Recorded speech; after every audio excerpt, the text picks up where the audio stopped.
Бит түсіріп бастаған фильм. Құрметті YouTube каналындағы оқырмандар, Құдай қаласа мына Нишактан енді Балиді туралы обзор қазақша айтайын деп жатырмын. Түсінбеген адамдар болса, не қылатын болса, бәрін түсіндіріп жіберейін. Негізі біз бірінші Нишактан келдік Вьетнамға. Нишактан кейін Денпасардан кейін неге келдік? Балиге. Бали енді былайша айтқан кезде Денпасар астанасы болады. Индонезия халқы осы 280 миллиондай халық бар. Сол Бали өзінше бір қала. Бірақ біз Балидің өзінде бір күн болдық. Одан кейін сразу островқа кеттік. Остров кеше сіздер түсірімді көрдіңіздер ғой Инстаграмдағы. Өзі екі остров бар. Ол жерде Нуса Пенида, Нуса Лембанган. Нуса Лембанган алдында болғанбыз. Енді Нуса Пенидада болдық. Нуса Пенида туралы сәл айтайын деп жатқан. Бұл жерде сәл енді инфраструктура сәл дамыған екен. Өте керемет. Қазіргі түсіріп отқан мынау Килингтон бич деген негізі керемет ең ғажайып өмірдегі орындардың бірі. Сол жерде специально салайын деп айтып сіздерге YouTube каналында обзорды арасында түсіріп қойып жатыр.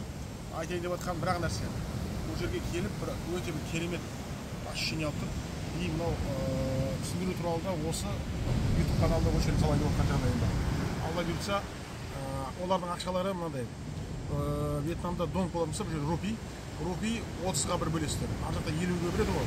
Сатып алған затты 30-ға бөлесіздер, сол кезде теңгеге шығып отыр. Долларлары примерно 15.100-15.200 арасында болады, олардың ақшаларынан. Келгеннен кейін, островқа келгеннен кейін жүретін халық, ол жерде местный халық өте аз, основном туристер.